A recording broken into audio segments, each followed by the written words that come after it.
Pour le groupe GDR, la parole est à Michel Vaxès. Merci, Monsieur le Président.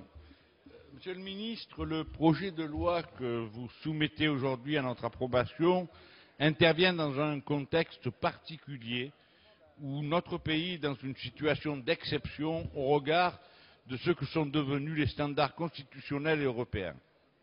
La garde à vue à la française a ainsi été déclarée contraire à la Constitution et à la Convention européenne de sauvegarde des droits de l'homme. C'est donc dans l'urgence, contraint et forcé, que vous vous êtes résolu à remédier à l'illégalité qui frappe aujourd'hui toutes les gardes à vue à la française.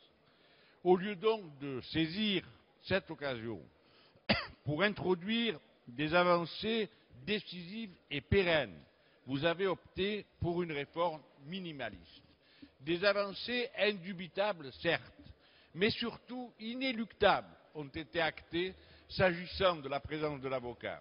Désormais, il sera présent tout au long de la garde à vue, pourra assister aux auditions, confrontations et poser des questions à la fin des entretiens. Mais le texte prévoit de nombreuses exceptions par le biais de cas dérogatoires pour lesquels l'arrivée de l'avocat pourra être différée. 12 heures en droit commun si le procureur estime qu'il y a des raisons impérieuses tenant aux circonstances particulières de l'enquête, 24 heures pour les délits punis d'une peine de moins de 5 ans, voire 72 heures dans les affaires de terrorisme. Au final, cette réforme ne permet pas à l'avocat de pouvoir intervenir de manière contradictoire tout au long de la procédure. Suite à la discussion en séance publique, le contrôle de la garde à vue restera entre les mains du procureur, dont l'indépendance est pourtant régulièrement remise en cause du fait de sa soumission hiérarchique à l'exécutif.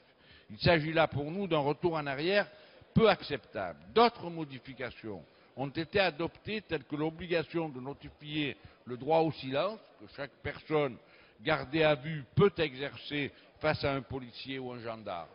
Autant de dispositions minimales qui montrent à quel point notre régime de garde à vue est actuellement scandaleux. Pour finir, reste la question d'amendement du gouvernement qui prouve qu'il a beaucoup de difficultés à résister à sa tentation initiale, mais oui, Monsieur le Ministre, de contourner les obligations qui pèsent sur la France par la création d'une garde à vue sans droit.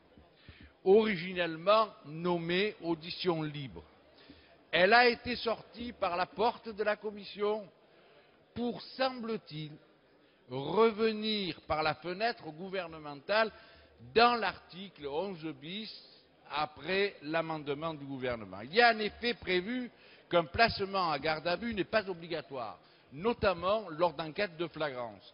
Les policiers pourront donc entendre la personne suspectée sans que celle-ci ait le moindre droit et sans limite de temps. Aucune disposition du projet en son état actuel ne mentionne que la personne devra être informée de son droit de quitter librement les locaux de police ou de gendarmerie, ce qui peut permettre toutes les pressions des enquêteurs. On ne voit pas comment ce dispositif, comme d'ailleurs celui de l'audition libre première version, pourra échapper à une censure soit du Conseil constitutionnel, soit de la Cour de cassation, soit surtout de la Cour européenne des droits de l'homme, comme constituant une violation du droit de toute personne accusée d'être assistée par un avocat, et ce, dès le début des auditions.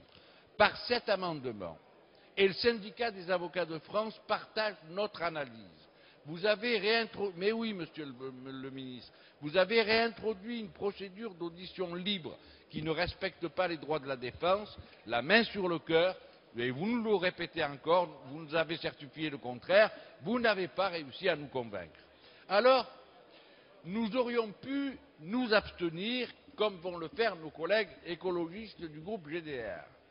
Mais face aux avancées que ce texte offre aux droits de la défense, néanmoins, puisque nous bénéficions, une fois n'est pas coutume, du luxe de délibérer hors de la procédure d'urgence, et que nous considérons que le ministre n'a pas été convaincant, que des ambiguïtés majeures demeurent, nous avons décidé de voter contre en première lecture. Nous espérons que dans le cadre de la navette, vous serez en mesure de nous garantir que les personnes interrogées dans ce nouveau cadre verront leur droit de se défendre garanti au même titre que les personnes gardées à vue. Nous pourrons alors modifier notre vote dans le sens de celui que nous envisagions après son examen en commission, mais avant l'adoption Merci des de conclure, amendements Monsieur à l'article Vaxès. 88. Merci.